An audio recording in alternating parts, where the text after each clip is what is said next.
അപ്പോൾ ആടിനെ പറ്റുന്നവർ ആടിനെ വാങ്ങണം, അല്ലാത്തൊരു മനുഷ്യനല്ലാത്ത എന്തെങ്കിലും ഒരു ജീവി പെരയിൽ വേണം, എന്നാൽ വീട്ടിൽ വേണം.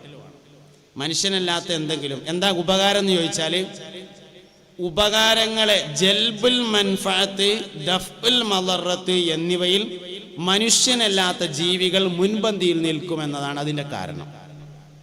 ജൽബുൽ മൻഫഅത്ത് എന്ന് പറഞ്ഞാൽ ഉപകാരങ്ങളെ കൊണ്ടുവരുന്നതിലും, ദഫ്ഉൽ മളറത്ത് എന്ന് പറഞ്ഞാൽ ഉപദ്രവങ്ങളെ തടയുന്നതിലും മനുഷ്യനല്ലാത്ത ജീവികൾ മുൻപന്തിയിലാണ്.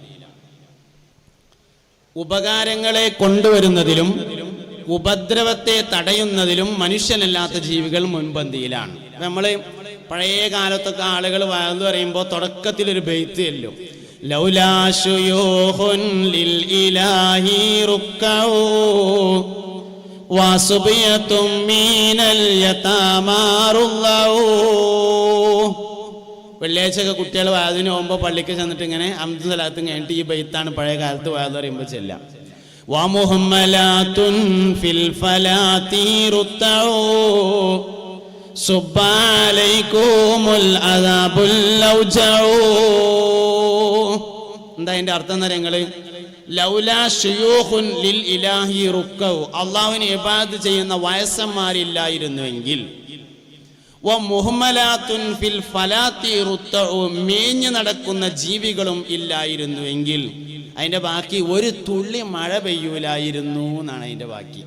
മഴ പെയ്യാൻ കാരണം ഒന്ന് കുട്ടികൾ, രണ്ട് പ്രായമായവർ, മൂന്നാമത്തേത് മനുഷ്യനല്ലാത്ത ജീവികൾ. ഇതാണ് മഴ പെയ്യുന്നതിന്റെ കാരണം എന്നാണ് ആ ബെയ്ത്തിലുള്ളത്. അപ്പോൾ മനുഷ്യനല്ലാത്ത ജീവികൾ വീട്ടിലേക്ക് ഉപകാരം കൊണ്ടുവരുന്നതിൽ മുൻപന്തിയിലാണ്, ഉപദ്രവം തടയുന്നതിലും മുമ്പിലായിരിക്കും. ഒരു വീട്ടിലേക്ക് ഉപകാരങ്ങൾ പലതും കടന്നു വരുന്നതിന് ആ വീട്ടിലെ വളർത്തുമൃഗങ്ങൾ കാരണമാണ്. ആട്, കോഴി, പശു, മൂരി തുടങ്ങിയ പൂച്ച തുടങ്ങിയ സാധനങ്ങളൊക്കെ മുൻപന്തിയിൽ നിൽക്കും. എന്നാൽ ആ വീട്ടിലേക്ക് ഒരു വിപത്ത് വരികയാണെങ്കിൽ ആദ്യം അവർ തടഞ്ഞു നിർത്തും. കോഴി ആദ്യം ചത്തു. ഒരു വിപത്ത് ഒരു വീട്ടിലേക്ക് വരുന്നുണ്ടെങ്കിൽ അത് തടഞ്ഞു നിർത്താനും മനുഷ്യനല്ലാത്ത മറ്റു ജീവികൾക്ക് കഴിവ് കൂടുതലാണ്. അതുകൊണ്ടാണ് മനുഷ്യനല്ലാത്ത എന്തെങ്കിലും ഒരു സാധനം വീട്ടിൽ വേണം എന്ന് പറയുന്നതിൻ്റെ കാരണം. കോഴിയാകാം, ആടാകാം, രണ്ടും സൗകര്യപ്പെടില്ലെങ്കിൽ പൂച്ചയാവാം, അല്ലെങ്കിൽ മറ്റു വല്ല ജീവികളാവാം, പ്രാവാവാം. പ്രാവിനെ വളർത്തുമ്പോൾ സൂക്ഷിക്കേണ്ട ഒരു കാര്യം, പ്രാവുമായി കളിക്കുന്നത് നല്ലതല്ല, അത് ദാരിദ്ര്യം കൊണ്ടുവരുമെന്നാണ്. പ്രാവിന് ഭക്ഷണം കൊടുക്കുന്നതിന് കുഴപ്പമൊന്നുമില്ല. പ്രാവ് വന്ന് കൂടുന്നതിന് വിരോധമല്ല, പ്രാവ് നമ്മളെ വീട്ടിൽ താമസിക്കുന്നതിന് വിരോധമല്ല. ചുമരുമൊക്കെ സ്പ്രേ അടിച്ചിട്ടുണ്ടാവും, പക്ഷെ അതിപ്പോൾ നോക്കേണ്ട കാര്യമൊന്നുമില്ല. പെയിൻ്റ് അടിക്കാൻ പൈസ ഉള്ളവർ കൊല്ലം കൂടുമ്പോൾ പെയിൻ്റ് അടിച്ചാൽ മതി. പെയിൻ്റ് അടിക്കുമ്പോൾ എന്ത് നിയ്യത്ത് ചെയ്യണം? വൃത്തി ഈമാനിൻ്റെ ഭാഗമാണെന്ന് മുസ്തഫ നബി സല്ലല്ലാഹു അലൈഹി വസല്ലം പറഞ്ഞതുകൊണ്ടാണ് പെയിൻ്റ് അടിക്കുന്നത് എന്ന് നിയ്യത്ത് ചെയ്യണം. എന്നാൽ കൂലിട്ടും. അല്ലാതെ ഇനിയിപ്പോൾ രണ്ടാൾ വരാണ്ടല്ലോ, ഓലെന്താ തോന്നുകയെന്ന് വിചാരിച്ച് പെയിൻ്റ് അടിച്ചാൽ ഒന്നും കിട്ടുമൊന്നുമില്ല. പെയിൻ്റ് അടിക്കുമ്പോൾ നിയ്യത്ത് കറക്റ്റ് ചെയ്യണം.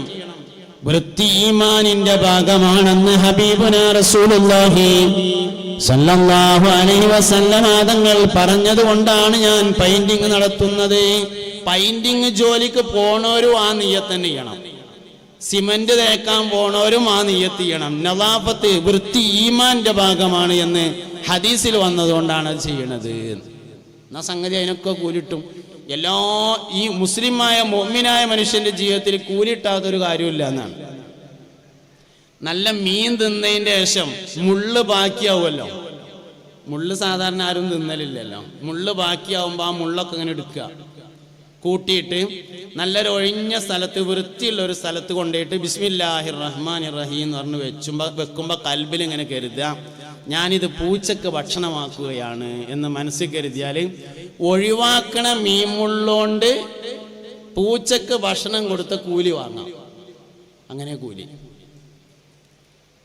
ശരീഅത്തിന്റെ എല്ലാ ആനുകൂല്യങ്ങളെയും ഉപയോഗപ്പെടുത്തി ആബിദീങ്ങളാകാൻ നമുക്ക് കഴിയണമെന്നാണ്. ശരീഅത്തിൽ ഒരുപാട് ആനുകൂല്യങ്ങളുണ്ട്. ആ ആനുകൂല്യങ്ങളെ ഉപയോഗപ്പെടുത്തി വലിയ ആബിദീങ്ങളായി മാറാൻ നമുക്ക് കഴിയണം. അപ്പോൾ മനുഷ്യനല്ലാത്ത എന്തെങ്കിലും ഒരു സാധനം വീട്ടിലുണ്ടാകുന്നത് നല്ലതാണ്. മുഅ്മിനീങ്ങളെ, നൂഹ് നബി അലൈഹി ഇസ്ലാമിനെ കുറിച്ചാണ് ഞാൻ പറഞ്ഞത്. അങ്ങനെ പോയതാണ്. നൂഹ് നബി അലൈഹി ഇസ്ലാം ഒരുപാട് കാലം ദുആ ചെയ്തിട്ട് അല്ലാഹു സുബ്ഹാനഹു വ തആല ജലപ്രളയമുണ്ടായി. അതിന് മുമ്പ് നൂഹ് നബി അലൈഹി ഇസ്ലാമിനോട് അള്ളാഹു വഹി അറിയിച്ചിരുന്നു, നിങ്ങളുടെ ബന്ധുക്കളെ സംരക്ഷിച്ചു കൊള്ളാം. നൂഹ് നബിക്ക് ആ ഒരു സമാധാനം ഉണ്ടായിരുന്നു. കപ്പലുണ്ടാക്കി. വിശ്വസിച്ച എല്ലാ ആളുകളും ഭൂമിയിലെ എല്ലാ ജീവജാലങ്ങളിൽ നിന്ന് ഇണകളും കപ്പലിൽ കയറാൻ വേണ്ടി നിർദ്ദേശമുണ്ടായി. എല്ലാവരും കയറി. നൂഹ് നബി അലൈഹി ഇസ്ലാമിന്റെ മകൻ, പേരിൽ അഭിപ്രായ വ്യത്യാസമുണ്ട്, കൻആൻ എന്നാണ് കൂടുതൽ ആളുകളും പറഞ്ഞിട്ടുള്ളത്. കൻആനോട് കപ്പലിൽ കയറാൻ വേണ്ടി പറഞ്ഞപ്പോൾ കൻആൻ പറഞ്ഞു, ഞാൻ മലമ്മ കയറിക്കോളാ എന്ന് പറഞ്ഞു. وَكَانَ فِي مَعْزِلٍ يَا بُنَيَّ ارْكَبْ مَعَنَا وَلَا تَكُن مَعَ الْكَافِرِينَ സൂറത്ത് ഹൂദ്. നൂഹ് നബി അലൈഹി ഇസ്ലാം കപ്പലിൽ കയറിയതിനു ശേഷം മകനെ വിളിച്ചു, യാ ബുനയ്യ. യാ ബുനയ്യ എന്ന് പറഞ്ഞാൽ എൻ്റെ പൊന്നാര കുട്ടിയെന്നാണ് ആ പറഞ്ഞതിൻ്റെ അർത്ഥം. കുഞ്ഞി മോനെ, യാ ബുനയ്യ, എന്റെ ഓമന മോനെ, ഇർക്കം മാന, നമ്മളോടൊപ്പം നീ കപ്പലിൽ കയറി. വലാ തകും മഅൽ കാഫിരീൻ, കാഫിരീങ്ങൾ എന്ന വിഭാഗത്തിൽ പെട്ടുപോകരുതേ എന്ന് പറഞ്ഞു. മകൻ പറഞ്ഞു, സആവി ഇലാ ജബലിൻ യസിമുനി മിനൽ മാഇ, വെള്ളത്തെ തൊട്ട് എന്നെ സംരക്ഷിക്കുന്ന ഏതെങ്കിലും മലയിലേക്ക് ഞാൻ കയറിക്കൊള്ളാം. സത്യത്തിൽ അവിടെ അങ്ങനെ ഒരു മല ഇല്ല എന്നാണ്. ആ ഒരു മലയൊന്നുമില്ല. മലയുണ്ടെങ്കിൽ സആവി ഇലൽ ജബലി എന്ന് അലിഫ്ലാം കൊണ്ടാണ് പറയാ. റജുൽ എന്ന് പറഞ്ഞാൽ ആള് എന്നാണ്. അർറജുൽ എന്ന് പറഞ്ഞാൽ ഈ ആള് എന്നാണ് അർത്ഥം. അലിഫ്ലാം ചേർത്താൽ അങ്ങനെയാണ്. അപ്പൊ അവിടെ ഒരു മല ഉണ്ടെങ്കിൽ സആവി ഇലൽ ജബലി എന്ന അലിഫ്ലാം ഉണ്ടാവും. അലിഫ്ലാം ഇല്ലാത്തതുകൊണ്ട് മനസ്സിലാവും അവിടെ അങ്ങനെ ഒരു മല ഇല്ല. പിന്നെന്താ അപ്പർത്ഥം? ഞാൻ ഏതെങ്കിലും മലമ കയറിക്കോളാന്നാണ്, ഈ മലമ കയറാം എന്നല്ല. അങ്ങനെ ഒരു മല ഉണ്ടായിരുന്നില്ല. കാരണം ഒന്നേ ഉള്ളൂ, ഈ ആൾക്ക് കയറാൻ തോന്നുന്നില്ല. വേറെ പ്രശ്നമൊന്നുമില്ല. അവിടെ തോന്നണ്ടത് ഈ കയറാന്. അപ്പൊ ഒരു ന്യായം പറഞ്ഞതാണ്, ഞാൻ മലമ കയറിക്കോളാം. വാപ്പ പറഞ്ഞു, ലാസിമൽ അംറയിൽ അലാ ആസിമൽ യൗമ മിൻ അംരില്ലാഹി ഇല്ലാ മൻ റഹിം. ഇന്നത്തെ ദിവസം ഞാൻ അപ്പൊ പറഞ്ഞുകൊണ്ടിരിക്കുന്നത് ബന്ധു എന്ന് പറഞ്ഞാൽ ആരാന്നാണ് കേട്ടോ. നിങ്ങൾ ശ്രദ്ധിച്ചാലേ കിട്ടുള്ളൂ, അതല്ലേ കിട്ടൂല. ആരാ ബന്ധുന്ന് ഖുർആൻ പഠിപ്പിക്കുന്നത്? നൂഹ് നബി അലൈഹി ഇസ്ലാമിന്റെ കഥ പറഞ്ഞുകൊണ്ടാണ് ആരാ ബന്ധു എന്ന് പറയുന്നത്. ബന്ധങ്ങൾ എന്ന് പറയുമ്പോൾ ആദ്യം നമ്മൾ ബന്ധുവിനെയാണ് മനസ്സിലാക്കേണ്ടത്. ഫസ്റ്റ് മനസ്സിലാക്കേണ്ടത് ബന്ധു ആരാണെന്നാണ്. വാപ്പ വിളിച്ചു, മകൻ കയറിയില്ല. ഇങ്ങനെ തിരമാല വരാൻ തുടങ്ങി. വഹാല ബൈനഹുമൽ മൗജു ഫകാന മിനൽ മുഗ്റഖീൻ. തിരമാലകൾ വാപ്പാന്റെയും മകന്റെയും ഇടയിൽ മറയിട്ടു, ദൂരേക്ക് പോയി. വകാന മിനൽ മുഗ്റഖീൻ, മകൻ മുങ്ങി മരിച്ചുപോയി. അല്ലാഹു സുബ്ഹാനഹു വ തആല ആകാശത്തോട് വെള്ളത്തെ പിടിച്ചു നിർത്താൻ പറഞ്ഞു. وقال يا أرض ابلعي ماءك ويا سماء أقلعي وقيل يا أرض ابلعي ماءك. അല്ലാഹുവിന്റെ ഭാഗത്തു നിന്ന് കൽപ്പനയുണ്ടായി, ഭൂമിയെ നീ നിന്റെ വെള്ളത്തെ വിഴുങ്ങിക്കളയേ. വയാ സമാഉ അഖ്ലി, ആകാശമേ നീ നിന്റെ വെള്ളത്തെ പിടിച്ചു നിർത്തേ. മുകളിൽ നിന്നുള്ള വെള്ളം വരവ് നിന്നു, താഴേക്ക് വെള്ളം ആണ്ടുപോവുകയും ചെയ്തു. അങ്ങനെ വസ്തവത്താലൽ ജൂദി എന്ന് പേരായ പർവ്വതത്തിൽ നിന്ന് കപ്പൽ നിന്നു. നൂഹ് നബി അലൈഹി ഇസ്ലാം കപ്പലിൽ നിന്ന് പുറത്തേക്കിറങ്ങി. വിശ്വസിച്ച ആളുകളും ഇറങ്ങി. സയ്യിദുനാ നൂഹ് അലൈഹി ഇസ്ലാമിന് ഒരു സന്തോഷവും ഉണ്ടായിരുന്നു, ഒരു ദുഃഖവും ഉണ്ടായിരുന്നു. സന്തോഷം എന്താ? കപ്പലുണ്ടാക്കിയപ്പോ കുറെ ആൾക്കാർ പരിഹസിച്ചിട്ടുണ്ട്. എന്തിനാ നൂഹേ ഈ മലഞ്ചെരുവിൽ കപ്പലുണ്ടാക്കണത്?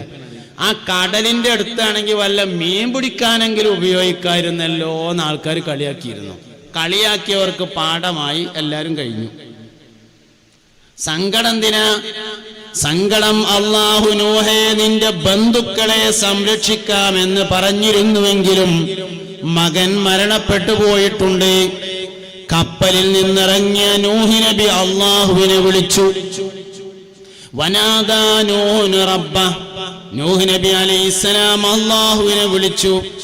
യാ റബ്ബി ഇന്ന ബിനി മിൻ അഹ്ലി, എന്റെ റബ്ബേ എന്റെ മകൻ എന്റെ ബന്ധുവല്ലേ എന്ന് ചോദിച്ചു.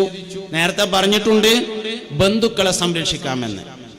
നൂഹ് നബി ചോദിച്ചു, ഇന്ന ബിനി മിൻ അഹ്ലി, റബ്ബേ എന്റെ മകൻ എന്റെ ബന്ധുവല്ലേ? വ ഇന്ന വഅദകൽ ഹഖ്, നിന്റെ വാഗ്ദാനം സത്യമല്ലേ? വ അൻത അഹ്കമുൽ ഹാകിമീൻ, നീ ലോകം കണ്ട ഏറ്റവും വലിയ വിധികർത്താവല്ലേ എന്ന് ചോദിച്ചു. നമ്മള് സാധാ മലയാളത്തേക്ക് അതിന് കൊണ്ടുവന്നാൽ എങ്ങനെ അർത്ഥം തരങ്ങള്? എന്തൊരു പണിയപ്പി കാട്ടിയത്! എന്റെ ബന്ധുക്കളെ സംരക്ഷിക്കാന്ന് പറഞ്ഞങ്ങാണ്ട് മോനാണ്ട് കൊന്നു. ഓ എന്താ എന്റെ കുടുംബമൊന്നും അല്ലേ എന്ന് ചോദിച്ചു സയ്യിദുനാ നൂഹ് അലൈഹി. അതാണ് ഇത് കറക്റ്റ് മലയാളത്തിൽ കൊടുന്നാൽ നമുക്ക് മനസ്സിലാകുന്ന ഭാഷയ്ക്ക് കൊടുന്നാൽ അതിന്റെ അർത്ഥം അതാണ്. അള്ളാഹു അതിന് മറുപടി പറഞ്ഞു, ഇന്നഹു ലൈസ മിൻ അഹ്ലിക, നൂഹേ അവൻ നിന്റെ ബന്ധുവല്ല. ഓന്റെ കുടുംബം എന്നല്ല. ആരെ പറഞ്ഞു? ഇന്നഹു ലൈസ മിൻ അഹ്ലിക. ഞാൻ ഓതുന്ന ആയത്ത് സൂറത്ത് ഹൂദിൽ നിന്നാണ്. ക്രമത്തിലല്ല ഓതുന്നത്, ചരിത്രം വിവരിക്കാൻ ആവശ്യമാകുന്ന തരത്തിലാണ്. ഇന്നഹു ലൈസ മിൻ അഹ്ലിക, അവൻ നിന്റെ ബന്ധുവല്ല. ഇന്നഹു അമലുൻ ഗൈറു സാലിഹ്, കാരണം അവൻ സൽക്കർമ്മം ചെയ്യാത്തവനാകുന്നു. കറക്റ്റ്. കള്ളുടിയന്റെ കുടുംബക്കാരൻ കള്ളുടിയനാണ്. നിക്കരിച്ചണോന്റെ കുടുംബക്കാരൻ നിക്കരിച്ചണോനാണ്. നോൽമ്പ് നോൽക്കണോന്റെ കുടുംബക്കാരൻ നോമ്പ് നോൽക്കണോനാണ്. വ്യഭിചാരിയുടെ കുടുംബക്കാരൻ എന്ന് പറയുന്നത് വ്യഭിചാരിയാണ്. അപ്പൊ രണ്ട് തരം കുടുംബങ്ങൾ, ബന്ധുക്കൾ ലോകത്തുണ്ട്. ഒന്ന് സ്വാലിഹീങ്ങളുടെ കുടുംബം, മറ്റൊന്ന് ഫാസിഖീങ്ങളുടെ കുടുംബം. കറക്റ്റ്. ഇനി അല്ലാഹു തആല പറച്ചിൽ നിർത്തിയിട്ടില്ല. പിന്നെന്തേ പറഞ്ഞു? ഇന്നഹു ലൈസ മിൻ അഹ്ലിക ഇന്നഹു അമലുൻ ഗൈറു സാലിഹ് വലാ തസ്അൽനി മാ ലൈസ ലക ബിഹി ഇൽമുൻ. നൂഹേ, നിനക്ക് വിവരമില്ലാത്തത് ചോദിക്കാൻ നിൽക്കരുതേ. വിവരമില്ലാത്ത വർത്താനം പറയരുത് എന്ന് കൂടിയും പറഞ്ഞു. ഇനിയും പറഞ്ഞു, ഇന്നി അഅ്ദുക അൻ തകൂന മിനൽ ജാഹിലീൻ. നൂഹേ, വിഡ്ഢികളിൽ പെട്ടുപോകരുതേ എന്ന് നിന്നെ ഞാൻ ഉപദേശിക്കുന്നു എന്ന് പറഞ്ഞു. പൊട്ടന്മാരെ കൂട്ടത്തിൽ നീ ഉൾപ്പെടരുത്. ഈയാദി വർത്താനൊക്കെ ആരാ പറയാ? പൊട്ടന്മാരാണ്. അതായത് മകനെ ഫുള്ള് എല്ലാ മക്കളെയും ബന്ധു എന്നൊക്കെ പറയരുത്, പൊട്ടന്മാരാണ്. ആയാദി വർത്താനൊന്നും പറയരുത്. ഇന്നി അഅ്ദുക അൻ തകൂന മിനൽ ജാഹിലീൻ, ജാഹിലീങ്ങളിൽ നീ പെട്ടുപോകരുതെന്ന് നിനക്ക് ഞാൻ വഅദ് പറഞ്ഞു തരുന്നു. ഇന്നി അഅ്ദുക, നിനക്ക് ഞാൻ വഅദ് പറഞ്ഞു തരുന്നു. അൻ തകൂന മിനൽ ജാഹിലീൻ, നീ പൊട്ടന്മാരിൽ പെട്ടുപോകരുതേ എന്ന് വഅദ് പറയുന്നു എന്ന് പറഞ്ഞു അല്ലാഹു തആല.